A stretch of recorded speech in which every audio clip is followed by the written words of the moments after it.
exactly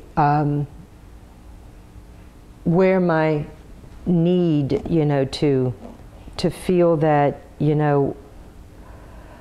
as a school counselor, I could wrap my arms around more students, so to speak. I'm not sure where that need, that need in me came from, but I do know that, it probably had a lot to do with my mom and my dad. We were low middle income, but I still saw my dad, buying lawnmower for the guy on the street who, didn't have anything.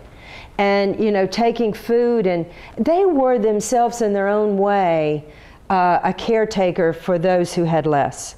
And I also saw, because I grew up in Mobile, which is the most social town in the world, if you,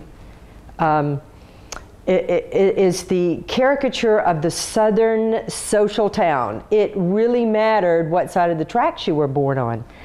And I wasn't on, so to speak, the right side of the tracks, but and I saw the discrepancy in advantages because other kids' parents who knew how to advocate for their kids, and their kids got what they needed, and in the AP and the honors and the etc. And my mom and dad who didn't know. So it really was, there really wasn't anybody there, who advocated for those kids whose parents didn't know how to advocate for them.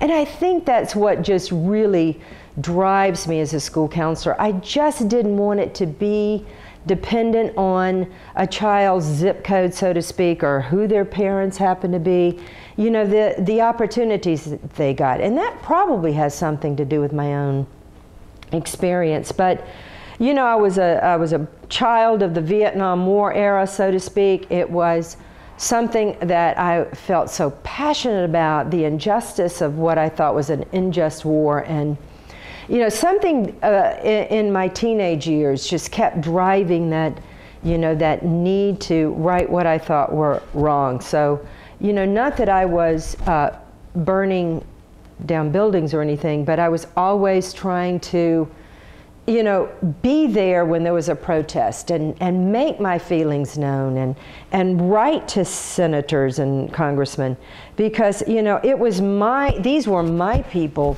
not my people, my peers, people that I went to school with that were going over there and losing their life. My first experience with death was a child that I went to high school with, a young man that I went to high school with, who was one of the first fatalities of the Vietnam War.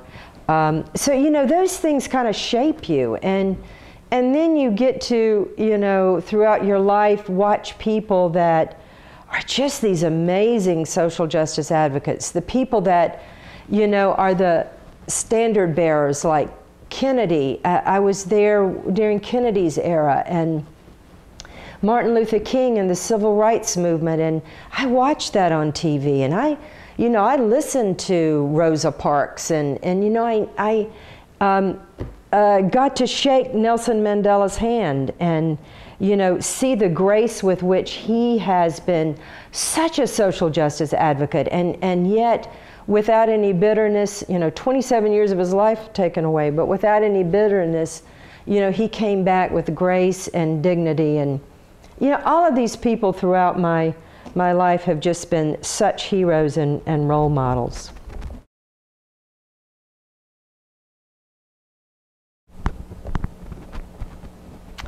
So many, but I have to say, this sounds cheesy, but I have to say, my husband.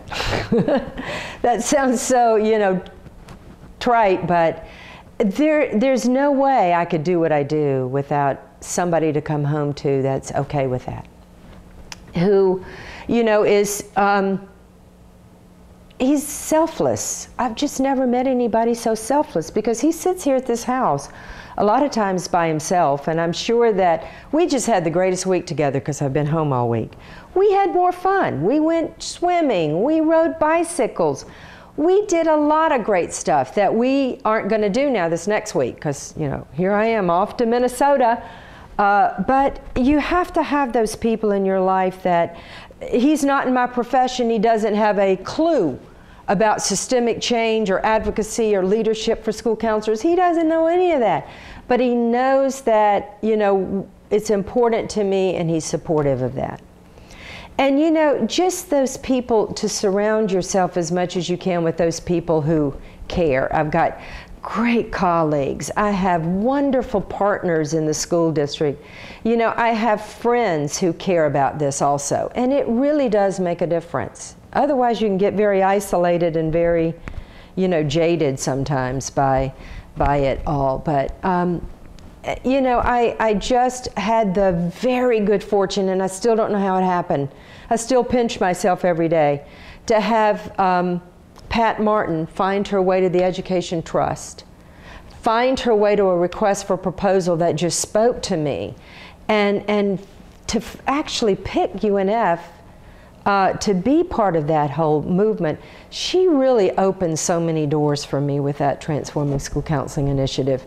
And she's a great friend, and she's just somebody that I admire greatly. And you know, I have to put her right up there with the people who have touched my life the most, because she truly is. I mean, you know, I look at Pat Martin and she's in a class by herself. So she's just a real hero to me.